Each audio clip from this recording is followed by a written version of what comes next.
So in an effort to keep it short and sweet today, I won't be doing a live discussion, obviously.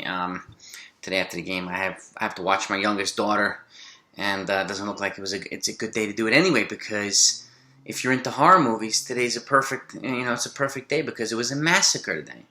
Yankees got their asses kicked by the Indians, and good thing Garrett Cole's coming on, going to be out on the mound tomorrow, so hopefully he can take the game for us, and the Yankees will win this series too. But Yankees this is going to happen. This is what's going to happen, and this is pretty much indicative of Yankees. They are either an unstoppable force, or again, it's going to go right down to the last game or two as to whether they're going to make the postseason or not.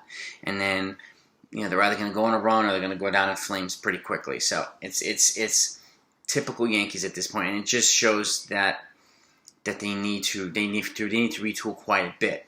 But aside from Luke Voit and Giancarlo Stanton both hitting home runs today, and accounting for pretty much the Yankees' offense, Luis Hill was okay through about 4 and change innings, and he gave up a couple runs, got hit, he gave up a couple walks, but he was nice enough to hand it over to. He started to get about 90 pitches in the 5th inning, so Boone took him out, and then he was nice enough to bring in Albert Abreu and then Andrew Heaney, who were generous enough to throw batting practice to the Indians today, and proceeded to just get pounded left and right with home runs and hits. And it was Christmas in September. Ho, ho, ho, Merry, Merry Christmas to the Yankees. So let's give these guys a Santa Claus hat each for being so nice and generous to the Indians.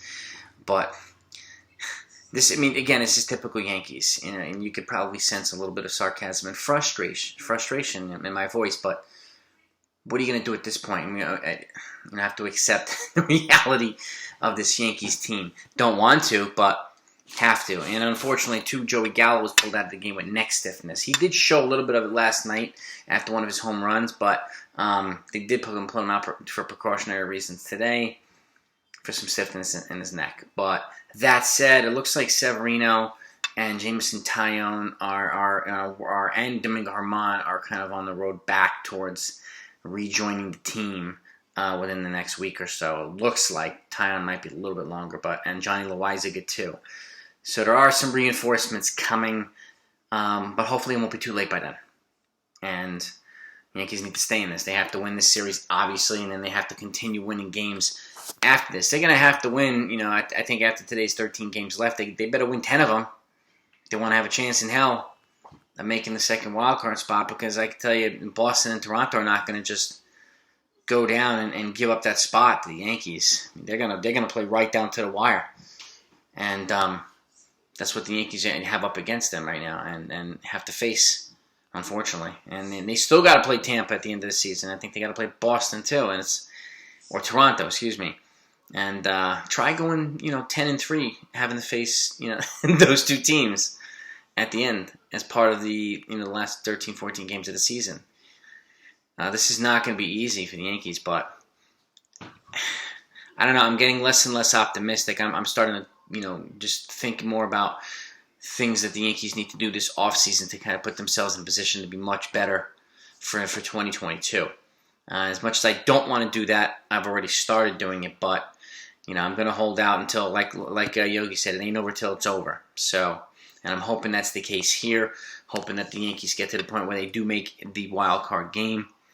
And if they do, my guess is it's going to be, in either Toronto or in Fenway Park. So that's the way it's going to be, I think. So, but that's short and sweet. It was a butt kicking today, and the Yankees lost. They lost to a team that they should not be losing to. But Cleveland's got some pretty good hitters, and I've even talked about them.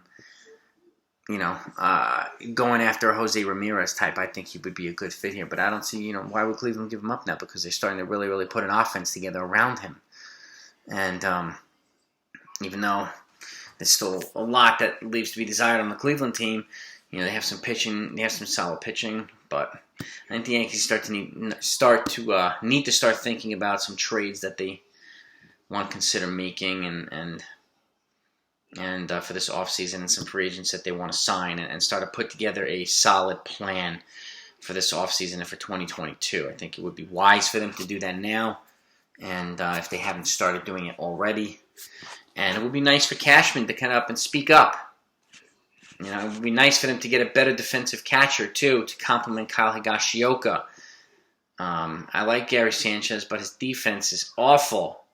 And he showed that again today. And it's just frustrating across the board. It's frustrating across the board, but the finals 11-3. And the Indians just beat up on the Yankees today. It just wasn't our day, and it's we're gonna need a hell of a lot more days like yesterday than today for the last 13 games or so. So that's the recap. I wish I had better news for you. I'm sorry I'm not doing a live stream. I'll be doing one tomorrow after Cole pitches, but I had dad duties right now.